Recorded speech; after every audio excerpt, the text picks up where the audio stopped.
अहम और गोपी के बीच में प्रेम के अभी तक बीज भी नहीं दिखाई देते। अगर कुछ दिखलाई पड़ता है तो वो तनाव और दूरियां। इसलिए मेरे विचार से गोपी एक आदर्श वहू नहीं है।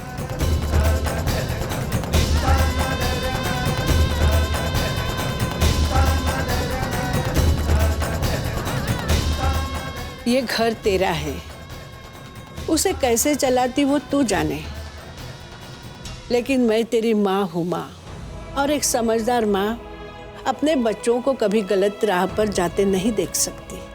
और मुझसे तेरा गलत राह पर चलना छुप नहीं सका, क्योंकि तेरी माँ तेरी तरह आंखें मूंद के नहीं रहती। मुझे ऐसे मत देख कोयली, या तो तू जानबूझकर आंखें मूंद के बैठी है या तो सच्चाई से मुंह मोड़ रही है, या तो तू अपने पुत्र प्रेम में इतनी अंधी हो चुकी है कि अपने बहू और बेटे के डावाडोल होते हुए रिश्ते की भी तुझे खबर नहीं है।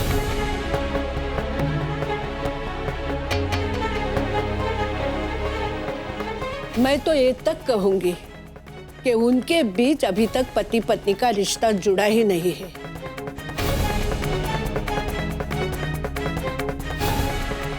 जो कि एक असफल विवाह की निशानी है। सिर्फ विवाह की नहीं, माँ और सास होने के नाते तेरी भी ये असफलता है।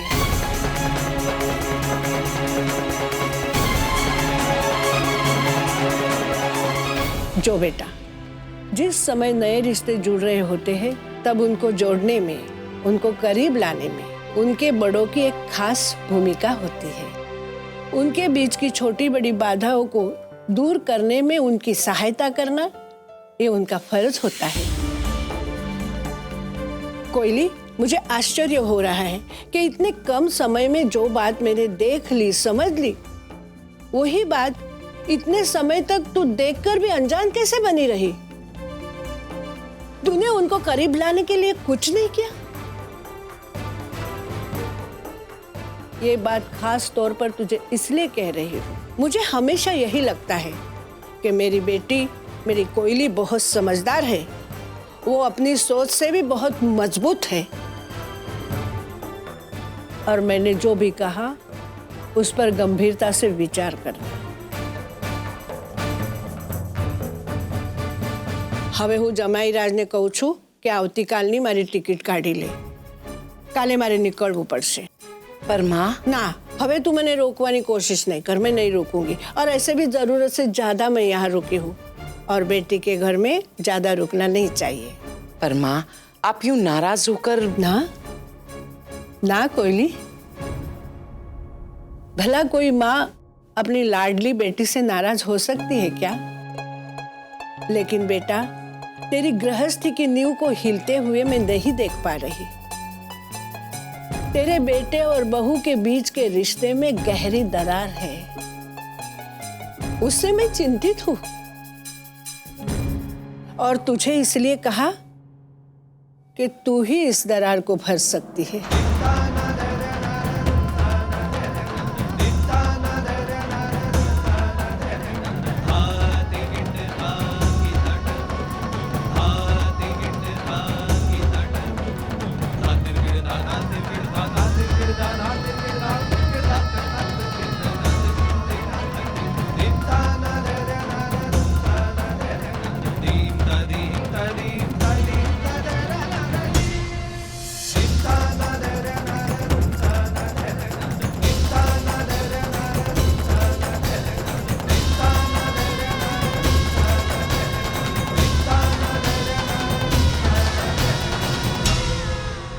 एक काम करते हैं, भरवा भिंडी बना देते हैं। और हाँ, मासी को बंद गोभी बहुत पसंद है, तो बंद गोभी भी बना देते हैं। जी।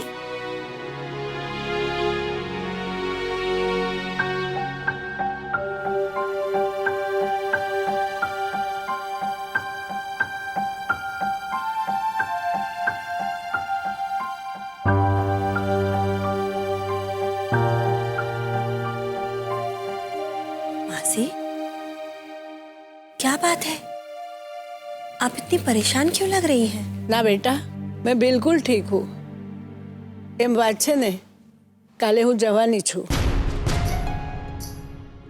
तुम लोग के साथ इतने दिन से रही, तुम लोगों ने इतनी मेरी सेवा की, तो कोई नहीं पण जवान तो खराब ज लागे ने।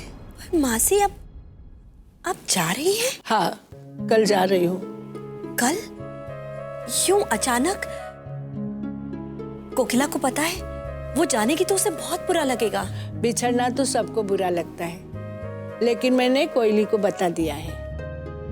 अरे हाँ गोपी बहू, तेरे हाथ का उंदिया का साग मुझे बहुत पसंद है, और एक बार बना के खिलाएगी ना? अरे मैं तो गाड़ी में भी ले जाइश खाने के लिए। हाँ हाँ नानी जी, क्यों नहीं, मैं अभी जाके ऊंधियों की तैयारी करती हूँ, और मैं आपके लिए पूरियां भी तल दूंगी।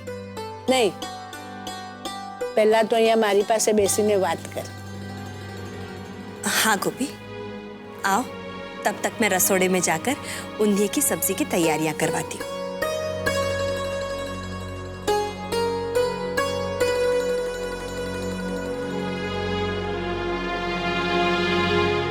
नानी जी, मुझे माफ कर दीजिए। किस बात के लिए? आपको मुझसे बहुत सारी उम्मीदें होगी, पर मैं उन उम्मीदों पे खरी नहीं उतरी, और तो और मैंने अच्छे से आपका ख्याल भी नहीं रखा। अरे ऐसी बात क्यों कर रही है? मैंने तुझे संदूक के लायक नहीं समझा इसलिए? नहीं बेटा, ऐसी कोई बात नहीं। तू एक काम कर, मंदिर में से मेरी पूजा का थैली लेके आ। जी।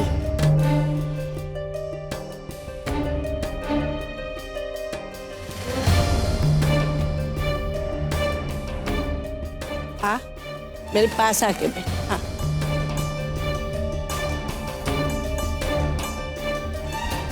ये सिंदूर की डिबिया है, मेरे सास की है,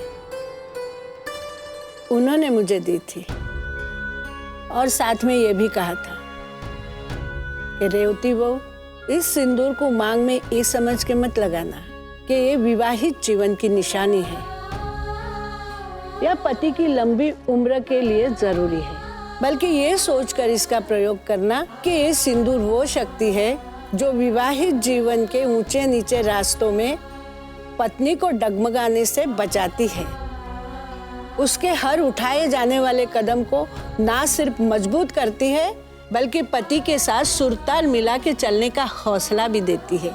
बेटा, जब भी इस डिबिया में से तू सिंदूर लगाया करेगी, तब आशीर्वाद के रूप में मेरी ये कही बातें तुझे याद आया करेगी।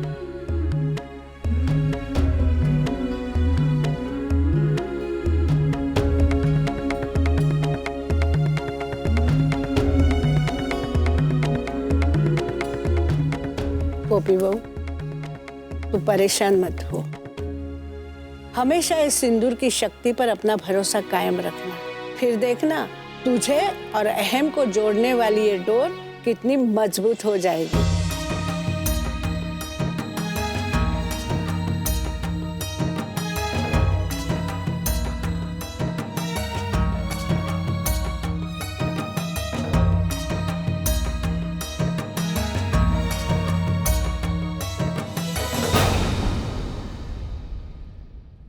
इसका मतलब नानी जी को मेरे और एम जी के बारे में सब पता चल गया।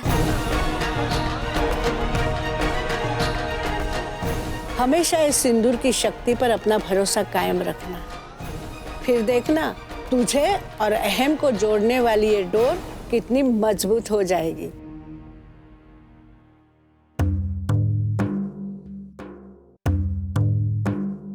माता पिता के द्वारा दिए गए कन्यादान के बाद किसी भी लड़की का रिश्ता सबसे पहले उसके पति के साथ बनता है। अहम और गोपी के बीच में प्रेम के अभी तक बीज भी नहीं दिखाई देते। ये देखिए लैपटॉप को धोकर यहाँ सुखाने आई है। गोपी बहू, अरे लैपटॉप कभी धोया जा सकता है? मॉम, ये इस घर के लायक थी ही नहीं। तुम्हें पढ़ना नहीं आता, तुम अनपढ़ हो।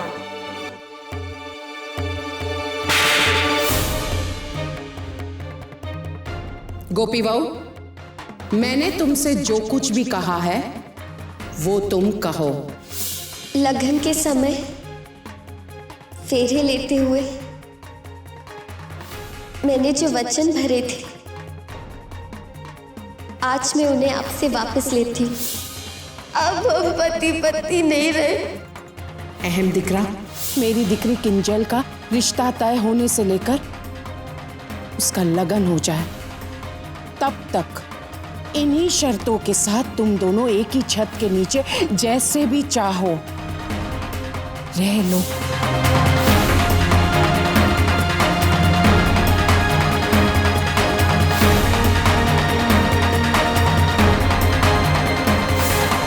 मैंने खुद हेम जी को वचन दिया था कि किंजल बेन की शादी के बाद मैं ये घर छोड़ के चली जाऊंगी, इसलिए आज मैं वो वचन पूरा कर रही हूँ। तेरी गृहस्थी की नींव को हिलते हुए मैं नहीं देख पा रही, और तुझे इसलिए कहा कि तू ही इस दरार को भर सकती है।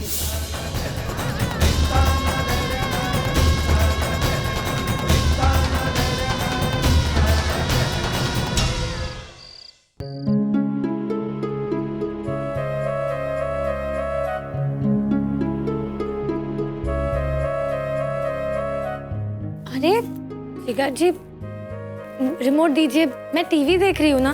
नहीं, पहले मुझे ये बताओ कि मेरी खूबसूरत सी बीवी का चमकता हुआ चेहरा ऐसे बुझा बुझा क्यों लग रहा है? छोड़िए जिगर जी, देखिए आपकी समझ में नहीं आएगा। मैं इस वक्त बस अकेला रहना चाहती हूँ। आप मुझे अकेला छोड़ दीजिए प्लीज। ऐसे कैसे मैं तुम्हें अकेला छोड़ दूं? तुम मेरी अर्धांगिनी हो, और अपने आप के आधे हिस्से को ऐसे कैसे छोड़ सकता हूं मैं? शादी के बाद ये तुमने ही तय किया था कि हम लोग पहले अच्छे दोस्त रहेंगे और फिर पति पत्नी। इसी वजह से मैं हमेशा एक अच्छे दोस्त का फर्ज निभाने की कोशिश करता हूं। लेकिन कभी कभी मुझे महसूस होता है कि तुम्हें अब उस दोस्त की जरूरत है ही नहीं।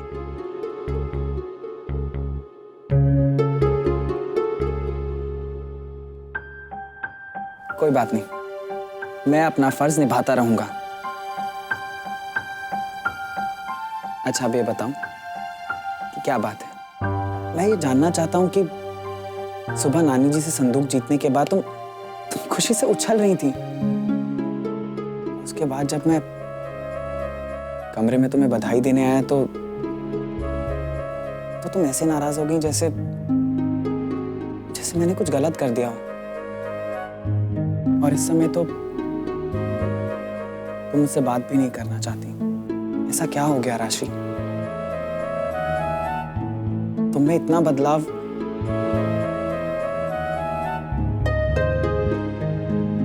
कभी कभी तुम्हारे व्यवहार से मुझे ऐसा लगता है जैसे पता नहीं मैंने क्या गलत कर दिया है।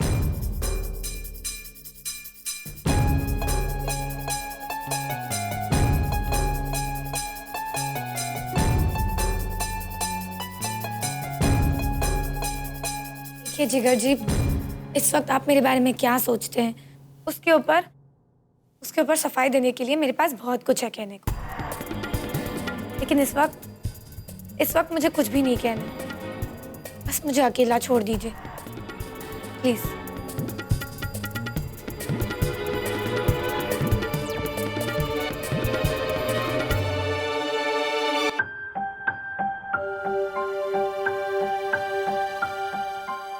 राशि, क्या बात है? राशि बेटा, वो मम्मी जी बुला रही है।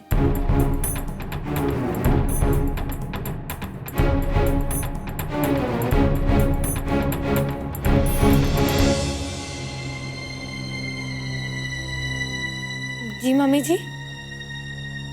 राशि, तुम जानती हो ना दिकरा, मासी कल सवेरे जा रही है, तो जाकर उनकी सामान बांधने में मदद करो। देखो राशि, अपनी धरोहर तुम्हें सौंपकर उन्होंने तुम्हारे प्रति जो विश्वास और प्रेम दिखाया है वो तुम्हें हमेशा बनाए रखना होगा। मासी के प्रति तुम्हारा आदर, मान सम्मान कभी कम नहीं होना चाहिए। जाओ, जाकर पैकिंग में उनकी मदद करो।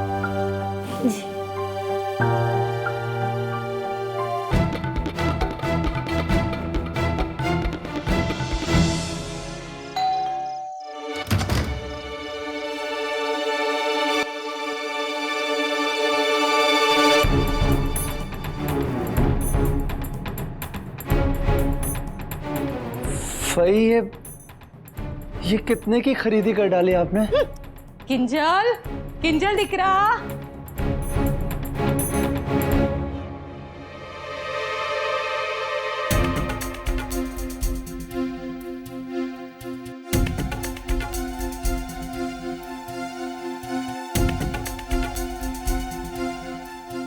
धूप का चश्मा तो धूप में पहनते हैं, लेकिन शाम को तो क्या? अरे पिक्चर के हीरो हीरोइन भी रात में ही पहनते हैं। अब वो सब छोड़ना, ये देख मैं कितनी सारी शॉपिंग करके आई हूँ, तुझसे दुगनी। दुगनी फाई? हाँ। कौन सी दुकान से खरीदा है? अरे वही जो दूसरे माले पे नई दुकान बनी है ना, वहीं से। उधर सब कुछ मिलता है। लगता है किसी फर्नीचर मार्केट से सस्ता मंदा उठा लिया। अरे धवल दिख रहा, ये पकड़ ना थैलियां, वो तो पकड़ी पकड़ी ने थक ही गई चू। और एक काम कर, इसे मेरे कमरे में भी रख क्या। किंजल दिख रहा, ये सारी चीजें मैं तुम्हें बाद में दिखा दूंगी।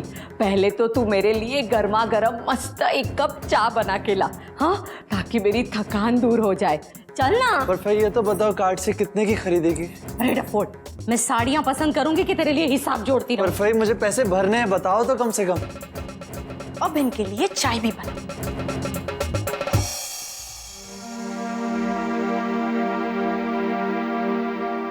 मम्मी जी ने भी मुझे कहाँ फंसा दिया। घंटे भर से पैकिंग में इस डोशी की मदद किए जा रही, लेकिन इसकी पैकिंग खत्म ही नहीं हो रही है।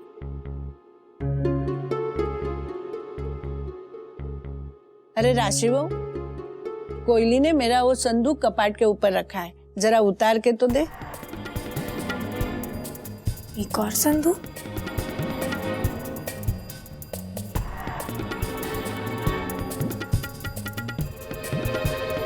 अच्छा बैग। मुझे तो लगता है ये दोषी मुझे रात भर ना ये खटा के रखेगी।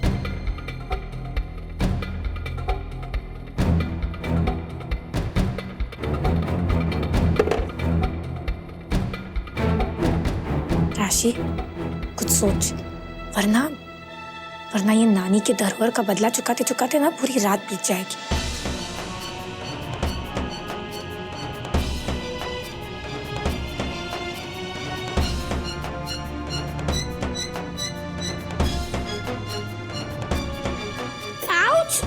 छोटा हो जिगर भी वो नानी जी, मुझे लगता है मेरी कमर की नस खिंच गई। मुझसे तो खड़ा भी नहीं हुआ जा रहा है। वो मुझे लगता है मैंने ये बैग ठीक से नहीं उठाई। उफ। जा जा, रेवा दे, तू आराम कर। अच्छा, मैं थोड़ा सा आराम करती हूँ, फिर आके ये पैकिंग खत्म कर दूंगी।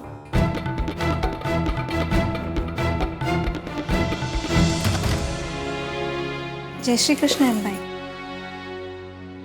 मणिबेन, एमजी के लिए जाके चाय चढ़ाइए ना। जी। मुझे नहीं चाहिए।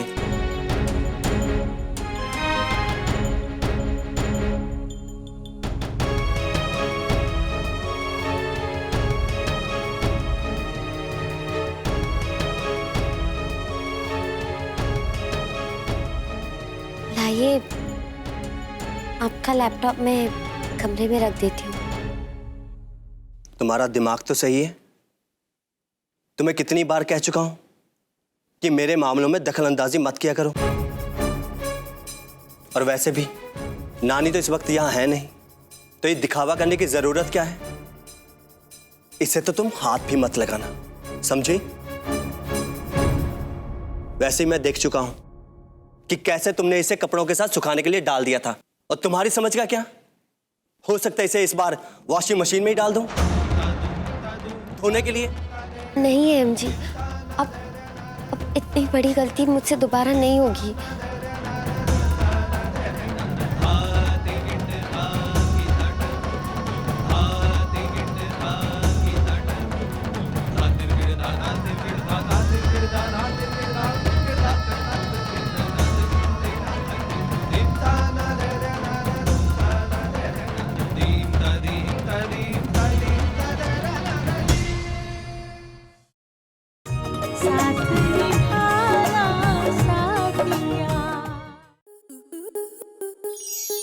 आपके मनोरंजन पर अब नहीं लगेगा कोई ब्रेक।